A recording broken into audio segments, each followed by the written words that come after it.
अब question number 3 करेंगे हम लोग। क्वेश्चन नंबर 3 में क्या लिखा है, let us arrange in ascending order, और 3 नंबर दिया है।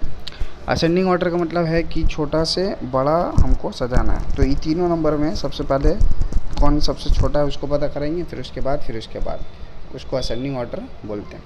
तो करना क्या पड़ेगा, तीनों नंबर जो दिया है तीनों नंबर को हम लोग लिख लेंगे इस तरह से, मतलब लाइन से नहीं लिखना है, इस तरह से लिख लेंगे।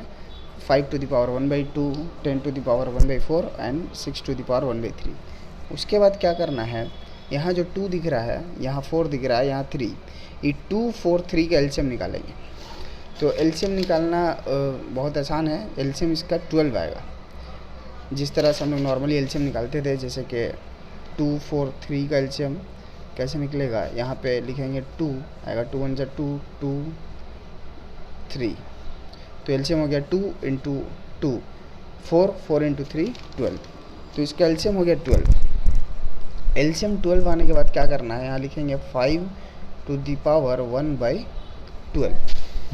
अब यहाँ हम 1/12 दे दिए, लेकिन यहाँ पे था 2, तो यहाँ 5 to the power 6 देना होगा, ताकि ये दोनों कैंसिल होकर फिर से 1/2 हो जाए। उसी तरह से यहाँ लिखेंगे 10 और यहाँ लिखेंगे 1/12। अब यहाँ 1/12 हम लोग दे दिए, लेकिन था 1/4, तो यहाँ पे 3 देना होगा, ताकि 3 से कट के 4 फिर से मेरा आ जाए। और यहाँ पे करेंगे 6 to the power 1/12।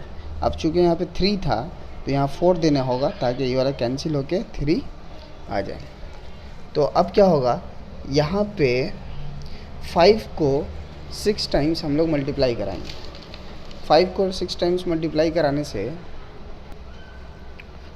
तो 5 को 6 टाइम्स मल्टीप्लाई कराने से आएगा 15625, और यहाँ आएगा 1/12।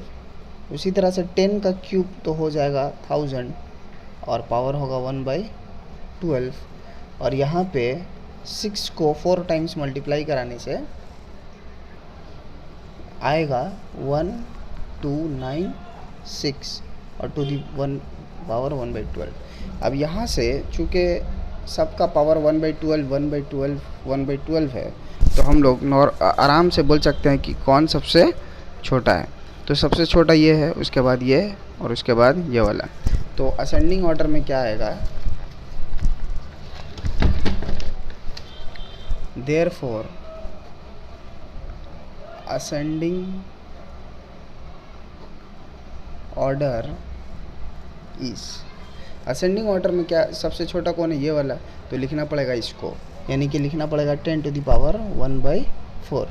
उसके बाद छोटा ये है, इसका मतलब 6 to the power 1/3, और उसके बाद सबसे छोटा मेरा पहला वाला है, इसका मतलब 5 to the power 1/2। तो यही मेरा हो जाएगा असेंडिंग ऑर्डर। उसी तरह से क्वेश्चन नंबर 3 का 2 में 3 नंबर दिया है, इसको फिर से असेंडिंग ऑर्डर में सजाना है। तो फिर से हम लोग को क्या करना पड़ेगा, इन तीनों नंबर को इस तरह से लिख लेंगे। उसके बाद 3, 2 और 4 का एलसीएम निकालेंगे। तो 3, 4, 2 का भी एलसीएम 12 होगा। तो यहाँ पे हम लोग लिखेंगे 1/12। 1/12 लिखने के बाद यहाँ देंगे 3, और चूँकि यहाँ पे 1/3 था, इसलिए हम लोग यहाँ 4 देंगे, ताकि इसको जब हम लोग काटें तो मेरा 1/3 ही बचे।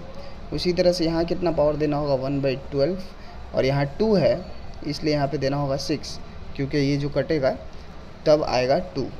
और यहाँ 8 है, तो यहाँ पे हम लोग देंगे क्यूब, और यहाँ 1/12, क्योंकि 3 से 12 कट के 4 लाना है, इसलिए हम लोग को 3 देना होगा।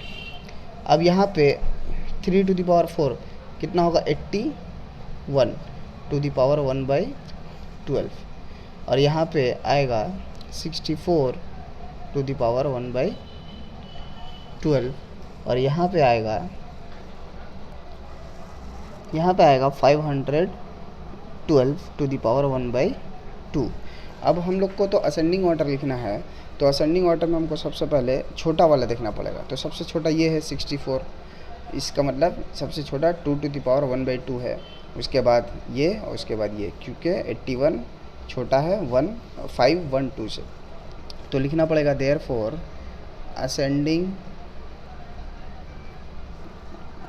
ascending order is सबसे छोटा कौन सा है? सबसे छोटा है मेरा 2 टू द पावर 1/2। उसके बाद 81, इसका मतलब 3 टू द पावर 1/3, और उसके बाद है 512, इसका मतलब 8 टू द पावर 1/4। तो यही मेरा हो गया असेंडिंग ऑर्डर।